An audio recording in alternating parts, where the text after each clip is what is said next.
This recording is on equation of circles. So we start off by trying to recap some of the basic concepts in circle. In fact, there is only two basic things that we need to remember in circle equation, and yet the question on circles are not easy because you need to apply a lot of properties of the circles from your E-math, and then at the same time there is a lot of thinking process. So let's get started. So the first thing to remember is that if you are given a circle equation, for instance this equation, this is called the general equation of a circle, and very often you're asked to write down the center as well as the radius.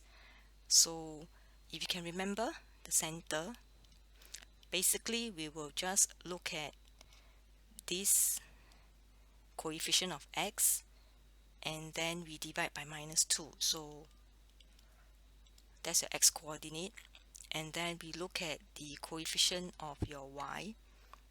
In this case it's a -24, and then I divide by -2, so the center is just -4, 12, and remember to put the bracket because it's a coordinate point. And then in terms of radius, again very simple, all I need to do is to square this -4 plus square this 12 minus, now this is always minus, and minus this number which is the C number, so -96. So all I have will be square root 64, and it is actually of radius 8. Now the second concept is the other way around. Okay, you're given that the center is -412, and you're given the radius of the circle which is 8, and if you're asked to write the standard equation, all I need to do is to write it as x minus the x1, so it's +4 square plus y minus the y1, which in this case is 12, equals to 8 square. So we will write it as this,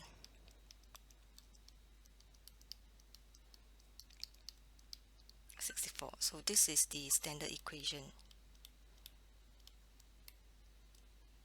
Okay, now if you can remember, actually this one comes from the length equation, or should I say the length formula. Now if I were to expand this and expand this, and what I will get will be this, and this is called the general equation. Okay, if you are asking me the topic on for further coordinate geometry, it is basically just these two concepts.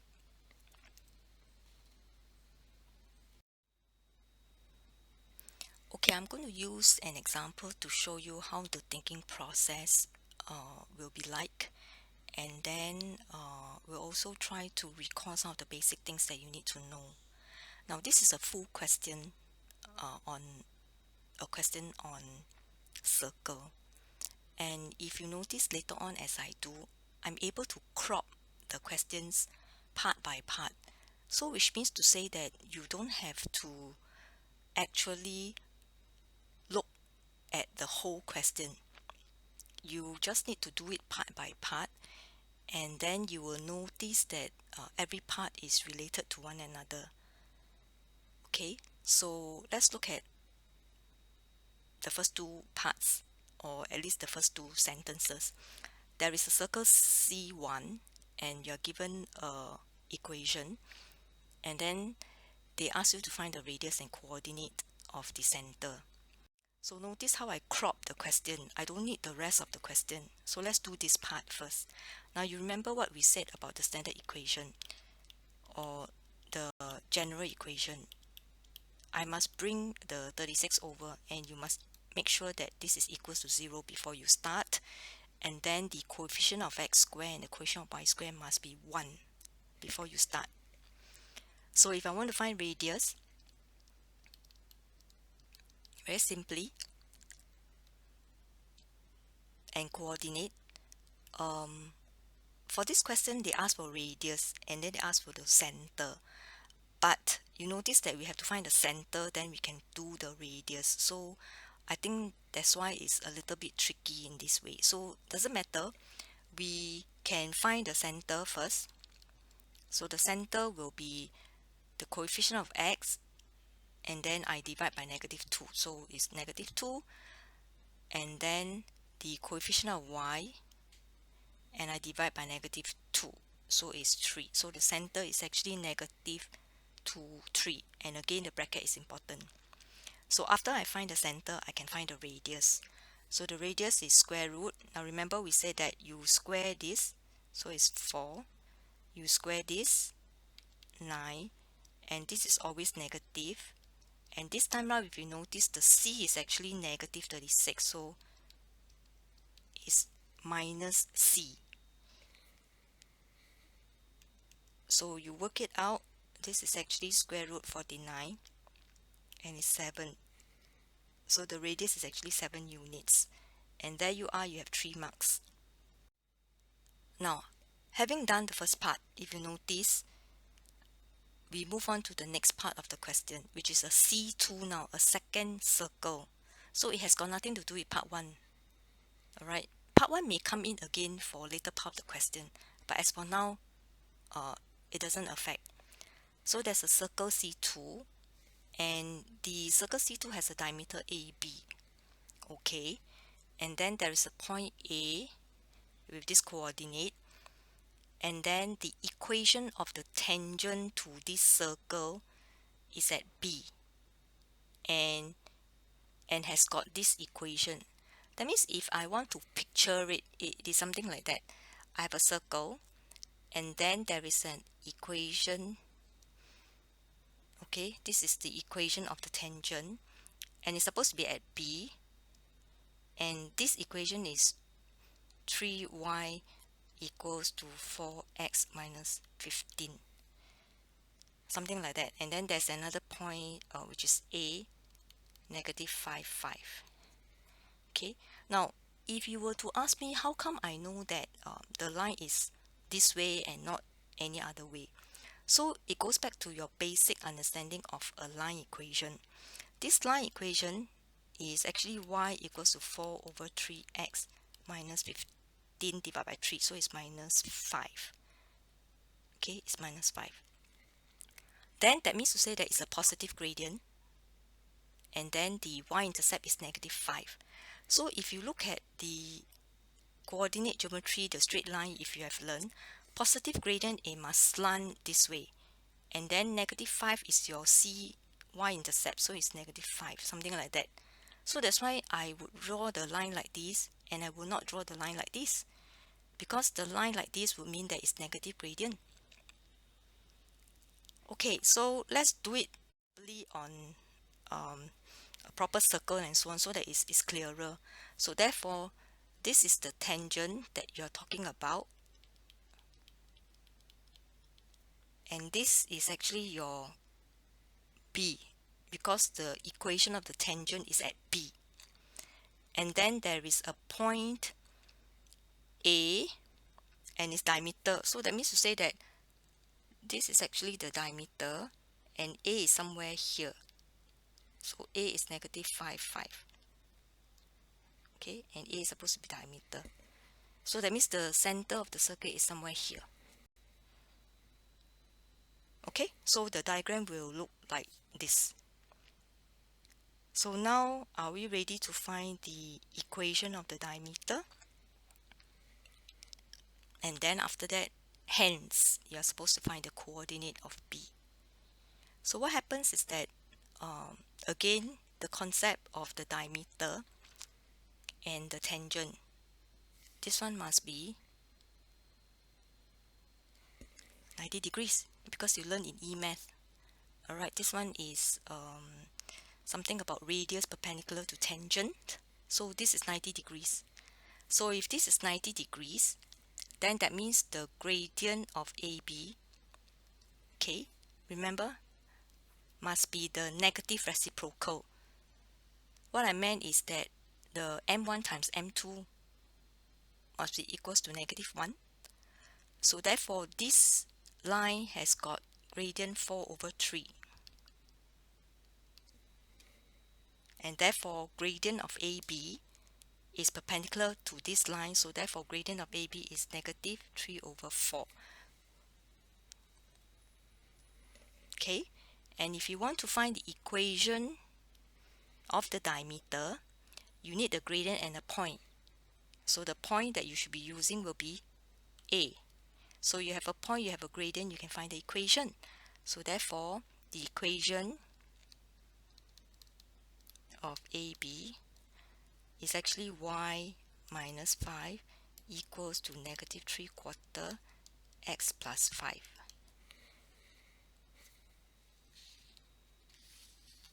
Okay, and then if you work it out, the answer will be -3/4 x plus 5/4. So this is your equation of the diameter AB. So now the next part is hence find the coordinates of B. Now the coordinates of B, if you look carefully, is here, and it is actually the intersection point of the diameter line and the tangent. Right, these two lines actually cut at B. So therefore, you should do simultaneous equation with this line and this line. Your 3y equals to 4x minus 15. This will be equation 2. You do simultaneous equation, you should be able to get your B coordinates, and the answer will be 3, -1. So far we have completed part 2. Okay, now we look at part 3. Alright, so part 3 is to find the radius and the coordinate of the center C2. So it's the same circle. So let's put back some of the details first. Your A is -5, 5. And then the B just now we found is 3, -1. And this is the center. Okay. What else do we need? But it's okay. Later then we'll see what else we need. So I need to find the radius and the coordinate of the center of C2. So this is actually your C2. So I need to find this. Okay. And this is B. Now if you look carefully, the center is actually the midpoint of A and B. So midpoint of A and B. So use your midpoint formula. Your midpoint is actually -1, 2. Alright, add the 2x coordinate, divide by 2, add the 2y coordinate, divide by 2. Then what about radius? So radius is actually the length between M and B. So if I can use the length formula, this is radius. So I can use the length formula, -1, -3 square, 2 plus 1 square. And the length is actually 5. So the radius is actually 5 units. This is the length of MB. So therefore, you got to be very flexible. It doesn't mean that radius must be, just now when we use the square root something something minus c, it doesn't mean that I must always use that formula. From the picture itself, I can see that the midpoint of AB is actually the center, the length is actually the radius. So this is part 3. So let's look at the last part of the question. Now the last part of the question is to explain why the point 4, 6 lies within only one of the circles. Okay, so now the last part of the question brings back C1. So I need some information of C1 first, so I'm going to write it down here. C1 center just now was -2, 3, and the radius is actually 7.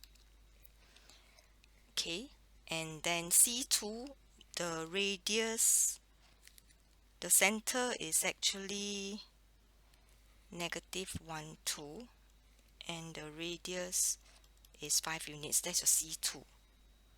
Now, they actually ask you that the point 4, 6 lies within one of the circles. Okay, so let's find out. Okay, let's say this is the point 4, 6. Okay, now let's find out maybe from C2 first. Okay, because C2 is easier to see. The diagram is already here. So C2, this is the center, -1, 2. So I just need to find the distance. Okay, the distance between the point 4, 6 and the center of C2. Alright, use the length formula. Okay, use the length formula, and you realize that it's actually 6.40 if you use the length formula, the distance. Okay, now this 6.40 is actually more than the radius 5. So that means to say that it's more than the radius 5. That means to say that 4, 6 is outside C2. So the point 4, 6 is not within C2. Okay, now I calculate the distance between 4, 6 and the C1 center. Again, you use the length formula and you realize that it's 6.71. And this 6.71 is less than the radius 7 of C1. So therefore, it means that 4, 6 is within C1. So therefore, it is within only one of the circles, and it is within C1 and is outside C2. So if you look at the question, a lot of times diagram is very important. It's best that you can actually draw a diagram before you can do the question. Okay, so that's so much for this question.